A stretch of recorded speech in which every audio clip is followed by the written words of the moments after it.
Voilà, comme dans mon habitude, moi j'aime bien faire des prédications sur des thèmes.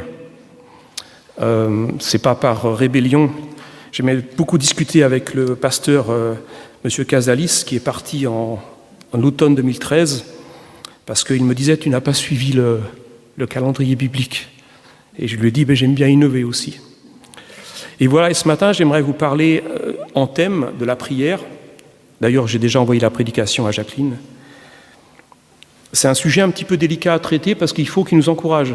Et j'espère ce matin que cette prédication va nous encourager parce que la prière, c'est un vaste sujet. On peut dire beaucoup de choses, mais en même temps, on peut plomber une assemblée ou on peut l'encourager. Alors j'espère ce matin que ça va nous aider, parce que c'est le but. La prière reste un des grands thèmes bibliques. Et puis, disons-le d'emblée, si la prière est réduite à un monologue, vous savez quand même qu'il y a des millions de personnes dans toute religion qui ne vivent pas la prière comme une relation avec Dieu, mais comme un monologue. Et si la prière est réduite à un monologue, autant ne pas essayer même de faire un message sur ce sujet, parce qu'effectivement, des millions de croyants de toute religion en sont restés à ce niveau. Et on n'est pas appelé à rester dans un monologue, on espère en tout cas. Beaucoup de livres ont été écrits sur le sujet. C'est un des sujets où l'encre a coulé, en tout cas. La prière est aussi proposée, et heureusement, comme bénéfique, exaltante, passionnante, vivante, parfois méditative, contemplative, mais aussi sujet à des questions, il faut l'aborder, et puis à des sources d'incompréhension quand même. On va tout mettre sur la table ce matin. On va essayer. S'il y a des exaucements de prière, parce qu'il y en a, il demeure que les non-réponses à la prière, on se met souvent le doute et le découragement dans le cœur de beaucoup, toutes religions confondues d'ailleurs. Et même bien des chrétiens ont souvent abandonné la prière pour les raisons que je viens de citer. La prière demeure cependant une des preuves que Dieu existe. La prière ne prend pas sa source au cœur du catéchisme, comme on pourrait le croire. La prière n'est pas fondamentalement une leçon apprise, mais la prière est au cœur même de Dieu, elle ne vient pas de nous, et cette prière commence avec Dieu lui-même. Mais la prière est inscrite aussi au cœur des hommes, qu'ils soient croyants ou non, d'ailleurs. Si elle n'est pas un monologue, en tout cas il faut l'espérer, si elle n'est pas juste un rituel religieux, un passage obligé, parfois la prière est un deux pans contre la culpabilité, la prière, mes amis, est notre respiration, notre canal de vie, l'essence même de notre vie spirituelle. Il faut le dire, elle est une réponse lancée de tout être humain, parfois contre le abattement, parfois contre le désespoir, parfois dans la confusion, parfois dans le doute.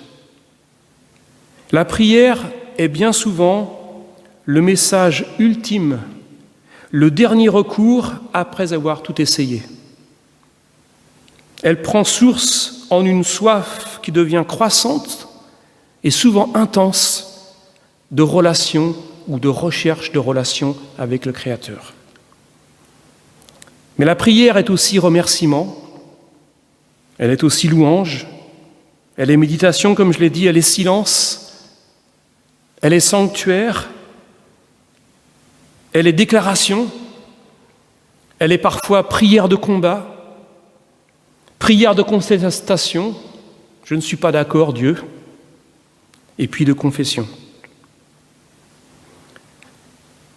La prière est aussi, mes amis, un exutoire, et on en a besoin, qui est salutaire, où l'on peut déverser l'innommable, la souffrance, les peurs, les colères et les haines. Et si vous regardez les psaumes, ça en est rempli. Et donc la prière n'est pas seulement une collection de paroles habilement construites, comme on fait dans les cultes, on soigne nos mots, habilement construites et rangées gentiment dans les bibliothèques de l'université céleste. Les psaumes, les proverbes, les livres poétiques, les chroniques rassemblent beauté, honneur, requête, mais aussi cris, peur, doute, appels stridents, regrets, larmes et deuil. Toutes ces choses sont dans le contenant de la prière. Et n'en ayons pas peur, Dieu n'en est pas surpris lui-même. Et donc la Bible, parce qu'on va y venir, n'est pas silencieuse pour nous enseigner sur ce vaste sujet. Et comme Dieu est concret, elle nous donne des pistes concrètes, la Bible. Alors je vous en donne quelques-unes. Je vous lis les versets, c'est pour ça que je les ai mis dans le texte. Jésus dit en Matthieu, chapitre 6 et verset 6, « Quand tu pries, entre dans ta chambre, ferme la porte et prie ton Père qui est là dans le lieu secret, et ton Père qui voit dans le secret te le rendra. » Quand même encourageant. Prier, c'est donc tout d'abord cette relation avec Dieu, on le sait tous. On va dire c'est presque une affaire privée. Ce n'est pas de la laïcité, mais c'est quand même une affaire privée. C'est un dialogue intime. Et il faut le rappeler, un dialogue intime qui n'est pas avec un Dieu lointain, mais avec ton Père qui est là dans le lieu secret. Et ton Père qui voit dans le lieu secret va te le rendre. C'est franchement encourageant. Et si nous acceptons définitivement que Dieu ne rendra pas, alors nous serons très vite découragés. Il faut le reconnaître. Si on prie, on ne reçoit rien, on va être découragé. Il est impossible à quiconque de développer une vie de prière si celle-ci est un signal lancé à sens unique et sans retour. Donc l'authentique motivation de prier n'est pas tant pour attirer la faveur des autres, elle se vit tout d'abord dans le lieu secret, dans notre chambre, dans notre salon, notre jardin, notre bureau, au sommet d'une colline, la colline Saint-Just, à l'ombre d'un olivier ou entre deux rangs de vignes en été. C'est beau, Une certitude suit la déclaration de Jésus, « Ton Père est là dans le secret ». Et il est là, malgré toutes les formes de circonstances, il faut le rappeler, à celui ou celle qui a abandonné la prière, il est écrit que Dieu est là avec toi dans le lieu secret. Il est là pour entamer une conversation, manifester sa présence, mais aussi te parler et te diriger. Il faut encore aller plus loin. Découvrir ou redécouvrir la prière demande une confession. Et la Bible dit clairement, nous ne savons pas souvent comment prier. Nous ne savons pas toujours par quoi commencer. Qu'est-ce qu'il faut dire? Est-ce qu'il faut le dire naturellement? Est-ce qu'il faut le dire au travers de prières apprises? Est-ce qu'il faut réciter quelque chose? Est-ce qu'il faut prier spontanément comme le font les évangéliques? Ou les deux? Ou rester en silence? On ne sait pas toujours. On n'est pas toujours très doué avec cela. Et puis l'apôtre Paul est un excellent compagnon d'encouragement qui nous rejoint parce qu'il nous dit que l'Esprit nous vient en aide dans notre faiblesse parce qu'en effet, nous dit le texte, nous ne savons pas ce qu'il convient de demander dans nos prières. Mais l'Esprit lui-même intercède pour nous par des soupirs que des mots ne peuvent exprimer. C'est ce qu'il dit. En d'autres termes, comprendre qu'il nous est difficile de savoir comment prier est un excellent début pour se mettre ou se remettre en route. Jésus dit ceci, « Vous êtes mes amis, dit Jésus, si vous faites ce que je vous commande. Je ne vous appelle plus serviteur, parce que le serviteur ne sait pas ce que fait son maître, mais je vous ai appelé ami, parce que je vous ai fait connaître tout ce que j'ai appris de mon Père. » Voilà la qualité de relation que Dieu nous propose. Nous sommes appelés à être ses amis plus que ses serviteurs, parce que nous pouvons connaître ce que Dieu veut faire, quelles sont ses intentions, quels sont ses plans.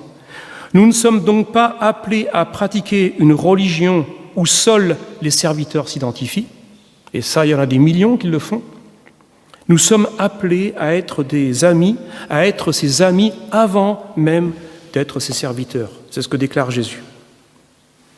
Ainsi, la prière, cette conversation privée, intime, joyeuse, est basée sur un socle solide et inébranlable qu'est l'amitié avec Jésus. Jésus dira à ses disciples qu'il est avec lui, il est avec nous tous les jours jusqu'à la fin du monde. Il n'y a donc aucune faille à son alliance, aucune faille à son amitié, si ce n'est de nous-mêmes de nous en éloigner. Et cette perspective est donc extrêmement dynamisante. Si Jésus nous propose son amitié, alors la perspective est rafraîchissante. Et s'il veut nous faire connaître tout ce qu'il a appris de son Père, nous pouvons dire que nous sommes en communion avec le Créateur. Ce sont aussi des hommes et des femmes ordinaires, comme vous, comme moi, ayant vécu une aventure palpitante avec Dieu dans la prière, mais aussi des personnes faillibles, ayant une conscience d'eux-mêmes, rappelant les limites de leur personnalité. Prenons quelques exemples pour nous encourager. Ésaïe, le prophète dit évangélique, champion en paroles d'espérance et de prophétie messianique, eh bien lui-même confessera de sa bouche qu'il est impur, mais s'approchera de Dieu, faible, mais déterminé à développer une communion avec Dieu tout en étant purifié. On peut s'identifier à ça. Moïse est un piètre communicateur. Il est tenté de reculer devant l'appel de Dieu.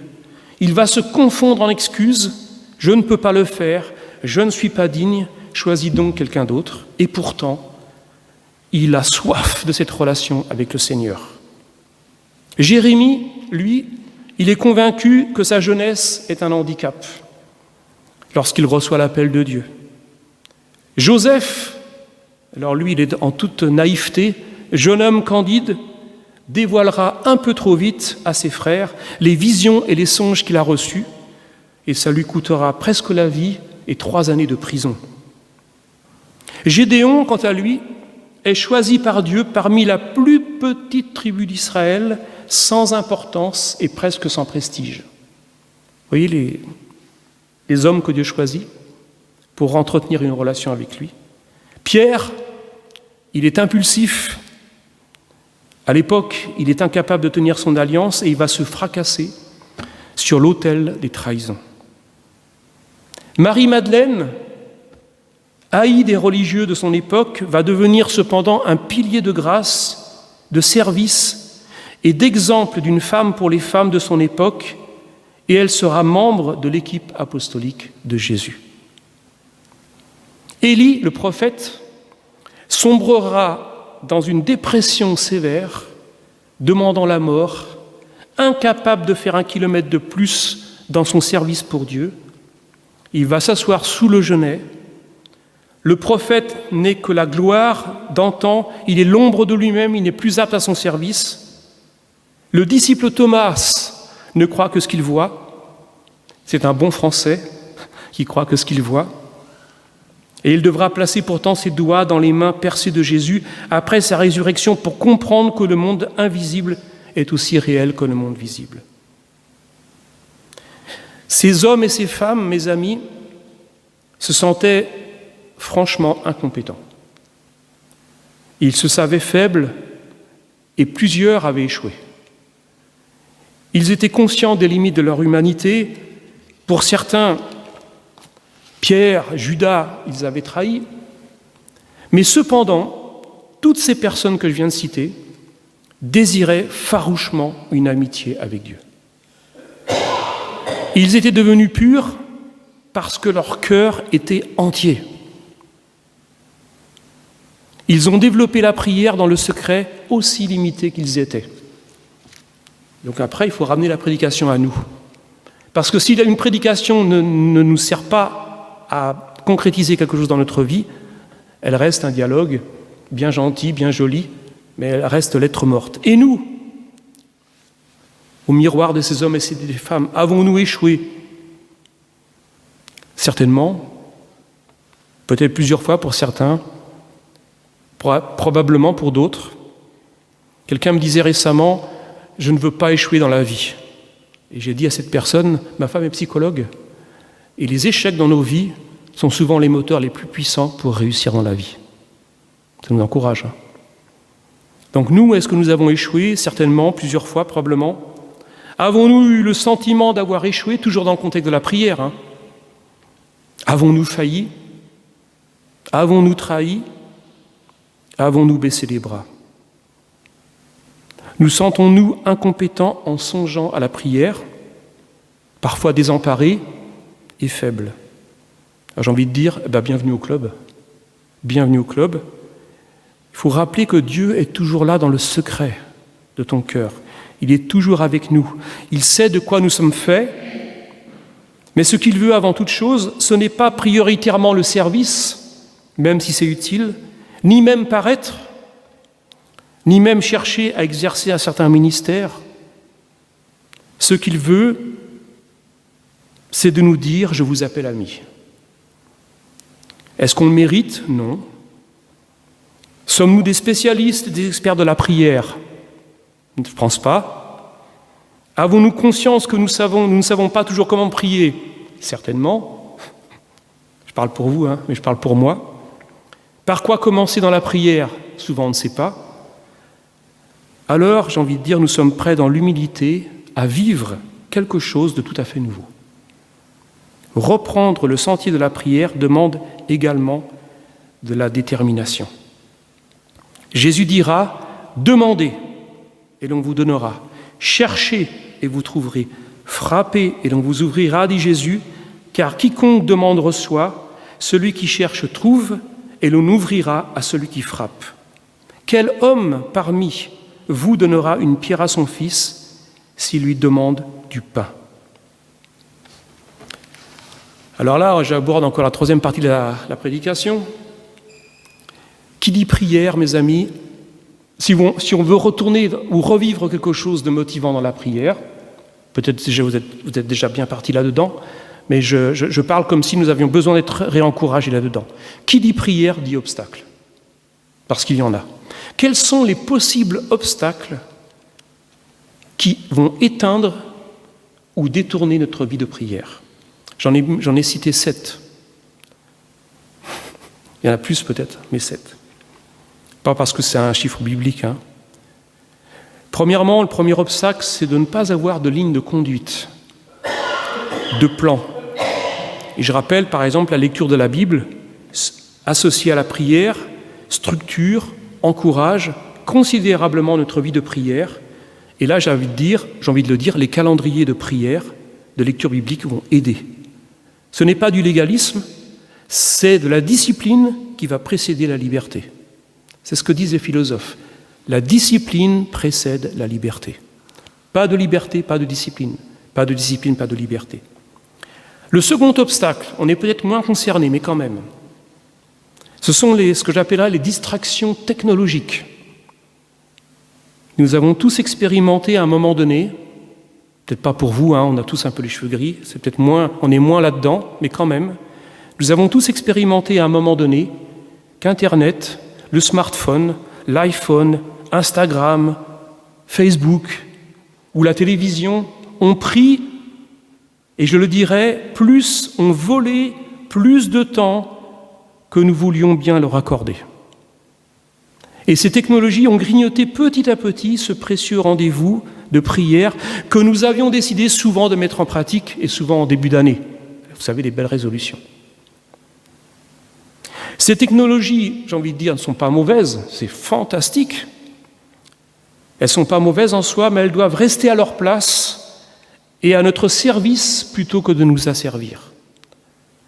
Et pour exemple, un pasteur américain me disait combien les jeunes chrétiens américains, c'est actuel, les jeunes chrétiens américains réduisaient leur vie de prière à quelques minutes par jour, voire pas du tout, au profit de la dictature des Google, Yahoo, Facebook, Twitter, Instagram et autres serveurs et téléphones portables et j'en passe. Tous censés nous servir, nous leur donnons l'autorisation et le droit de nous voler plus de temps que qu'ils devraient nous accorder. Deuxième obstacle, les technologies nouvelles. Troisième obstacle, se laisser gagner par les circonstances qui nous entourent. Obstacle à la prière. Le monde dans lequel nous vivons actuellement est bien souvent, franchement, là aujourd'hui, on est en plein dedans, environné de mauvaises nouvelles. De sujets franchement inquiétants, des sujets anxiogènes, qui peuvent nous éloigner de notre relation avec Dieu. Les circonstances aussi personnelles. Et là, ce n'est pas un jugement, mais c'est juste pour identifier ce qui peut nous empêcher de développer une vie de prière. Les circonstances personnelles, la maladie. Lorsque j'avais 50 ans, j'ai découvert que j'avais 3 types de maladies qui me sont arrivées pratiquement en même temps. Et ça m'a vraiment éloigné de Dieu pendant un petit moment. Les soucis d'argent, la perte d'un travail, la disparition d'un être cher, des exemples. Ces choses-là peuvent nous éloigner petit à petit de cette relation intime avec Dieu, alors que nous en avons besoin. Et ces soucis, ces douleurs, qui sont véritablement légitimes, mes amis, parce qu'on les vit véritablement, peuvent nous détourner de notre relation avec Dieu. C'est justement parce que les choses ne tournent pas rond qu'il faut cultiver notre vie de prière et demander à Dieu sa paix qui surpasse toute intelligence. Quatrièmement, ça rejoint le troisième point, c'est se laisser contaminer par le fatalisme ambiant. Comprenez ce que je veux dire, le fatalisme ambiant ?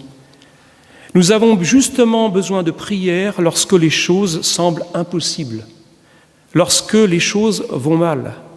Et il faut rappeler, rien n'est impossible à Dieu, déclare Jésus. La prière peut changer ce qui semble inchangeable. Et je vais vous donner quelques exemples, un petit peu des macro-exemples. Frère André, pour ceux qui ne le connaissent pas, c'était le fondateur de l'organisation protestante évangélique Portes ouvertes, au service de l'Église persécutée dans le monde.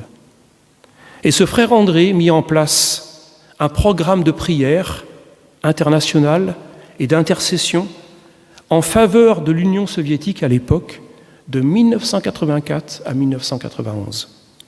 7 années de prière ininterrompues, mobilisant des dizaines de milliers de chrétiens dans le monde.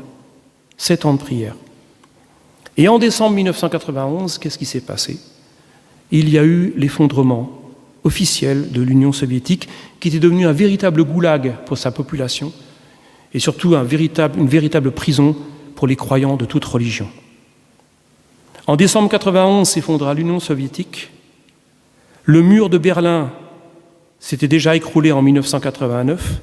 Et mes amis, je ne sais pas si vous vous souvenez, si on revient à l'époque des années 80, qui aurait cru à l'époque que ce géant, l'Union soviétique, se serait effondré, libérant des millions de Russes et retrouvant la liberté d'expression et de religion. 7 ans de prière ont eu raison de ce géant. Quelqu'un disait, celui qui prie a entre ses mains le gouvernail du monde. Ma petite prière, on le pense souvent, ne peut pas faire la différence autour de moi, est aussi un obstacle. La prière d'un seul homme, celle d'Élie, changea les choses. Lorsque Dieu déclare au prophète Ézéchiel qu'il cherche un homme, pas 2, un homme, qui se tienne sur la brèche, c'est que cet homme peut faire la différence. Le pasteur baptiste noir américain Martin Luther King disait à cette époque, en 61 ou 62, « I have a dream », j'ai un rêve. Et ce rêve, c'était de voir des blancs et des noirs vivre ensemble, ne pas avoir des lieux distincts pour les uns et pour les autres. Et ce combat avait été largement gagné, même si le combat continue. Mais à l'époque, c'était impossible à imaginer, ces choses pouvaient s'imaginer. 5e obstacle à la prière, un fondement théologique inadéquat. La fausse souveraineté, la fausse notion de la souveraineté de Dieu a le vent en poupe. Qu'est-ce que je veux dire par là? Nous croyons bien souvent que tout est écrit comme sur du papier à musique, que Dieu est souverain et il n'a pas besoin de nous. Beaucoup le croient. Dans beaucoup de religions, c'est le cas. Il a déjà écrit le scénario. Il est vrai que Dieu est souverain, mais dans les textes bibliques, de la Genèse à l'Apocalypse, il y a des dizaines, des centaines d'exemples où Dieu veut collaborer avec nous pour changer les circonstances de ce monde dans la prière. Le philosophe et écrivain anglais C.S. Lewis disait que la marque de la souveraineté de Dieu est qu'il a choisi de collaborer avec nous et de nous laisser libre arbitre d'un grand nombre de nos initiatives et de nos choix. C'est la marque de sa souveraineté. C'est le propre d'un père qui aime ses enfants. Dieu veut collaborer avec nous. Il cherche des hommes et des femmes qui prient afin que les circonstances changent, que les choses évoluent selon sa volonté. Et mes amis, ce ne sont pas les écrivains qui devraient écrire l'histoire, mais premièrement les intercesseurs par leurs prières qui changent le cours de l'histoire. Comme le prophète Daniel, comme l'architecte Néhémie, comme la veuve qui par sa requête sans relâche eut raison du juge inique. C'est aussi des personnes plus proches que nous qui ont disparu aujourd'hui, des gens qui ont changé la donne par leur action, mais aussi par leur intercession fidèle, comme Mère Teresa, Sœur Emmanuelle, Billy Graham, pasteur évangélique, Guy Gilbert, prêtre catholique, ou ce qu'on appelle le pasteur Nick, qui avait implanté des églises au début du siècle dernier dans le nord de la France. Mais ce sont aussi des personnes comme nous, ce sont aussi l'ensemble des chrétiens, comme Élie, par leurs prières persévérantes, qui peuvent changer le cours de l'histoire et de nos circonstances. Nous sommes le sel de la terre. C'est une minorité, mais qui peut influencer et changer le cours de l'existence. Dieu n'est pas un dictateur, il veut collaborer avec nous. 6e obstacle, et c'est une proposition en même temps, tenons un journal de prière. C'est un enseignement que je donne, Ça choque un peu peut-être comme culte, mais c'est un culte avec sous forme d'enseignement. Cela peut être un simple cahier, un classeur où vous allez noter vos méditations, vous allez noter vos impressions, vous allez noter vos questions, vous allez noter vos espérances, mais vous allez aussi noter vos exaucements de prière, les encouragements que vous avez reçus et vos sujets de prière. Pour ma part, je tiens depuis des années un simple cahier de prière, un brouillon où je note un certain nombre de choses, et de temps à autre, en relisant ce que j'ai écrit des mois auparavant, je réalise la fidélité de Dieu et les réponses à la prière. Nous pouvons prier pour les membres de notre famille, notre entourage, nos amis, notre communauté chrétienne locale. Savez-vous, mes amis, si vous ne le connaissez pas, le CNEF, le Conseil national des évangéliques de France, le Conseil national des évangéliques de France est la deuxième plus grande institution protestante en France après la Fédération protestante de France. Et suite à leur assemblée générale en décembre 2023, ils ont décidé de chercher à lever une armée de 7000 intercesseurs qui prient pour la France. Ils ont fait ce calcul comment? En estimant qu'on était à peu près 750 000 évangéliques recensés. Là, on n'implique pas tous les autres protestants. Et ils ont dit on va prendre 1% de ce recensement et on va chercher à lever 7000 personnes qui prient pendant toute l'année 2024 en faveur du pays de France. Nous pouvons prier pour notre ville, nous pouvons prier pour notre gouvernement et puis bien sûr nous sommes appelés à prier pour les nations. 7e obstacle qui peut nous empêcher d'entrer dans la vie de prière, et le dernier, j'appellerais cet obstacle les préjugés nationaux, c'est-à-dire ce racisme qui est une barrière à notre vie de prière, qui est très présent aujourd'hui. Et dans l'évangile de Marc, Jésus, au beau milieu du temple de Jérusalem, va reprendre le texte d'Ésaïe qui a été écrit 600 ans plus tôt, et il dira « Ma maison est appelée à être une maison de prière pour toutes les nations ». Autrement dit, Dieu résiste à toute forme de racisme et nous sommes appelés à prier pour chaque peuple, non pas des peuples selon notre préférence, chaque peuple, chaque nation, car Dieu nous le demande. Et ce sujet est particulièrement d'actualité. Nous sommes rarement confrontés à ce problème lorsque les choses se passent relativement bien entre les nations. C'est lorsque les tensions surgissent entre les nations que nous avons besoin de réagir dans l'esprit opposé en priant en faveur des peuples.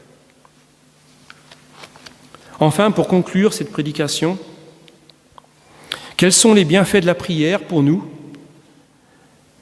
On peut dire que Dieu est replacé au centre de notre vie. Et Jésus le dit en citant ce verset, « Cherchez premièrement le royaume de Dieu et tout vous sera donné par-dessus » qui devient une réalité. Les bienfaits de la prière, c'est que nous sommes en relation avec notre Père céleste et ça nous apporte un réconfort. La prière a cette puissance de clarifier les choses, de nous amener vers des choses essentielles. Les priorités vont se clarifier, mais ce qui est superflu va aussi être identifié. La prière nous permet de nous décharger sur lui de tous nos soucis. Nous pouvons expérimenter sa paix malgré les circonstances. Dieu répond à nos prières, peut-être pas toutes, mais souvent. Et nous sommes encouragés à aller plus loin et lui demander à nouveau dans sa volonté. La prière va enrichir notre vie spirituelle. Souvent, nous découvrons les bienfaits du calme. On a besoin de calme, de méditation, de silence. Dans une société agitée, nous vivons un ressourcement bienfaisant. La prière change notre façon de voir les choses. Nous ne regardons plus le monde avec nos lunettes, mais avec celles de Dieu. La prière permet que son amour soit déversé dans notre cœur. C'est vraiment une intervention surnaturelle de Dieu. Enfin, nous nous rendons compte que la régularité facilite nos rendez-vous avec Dieu.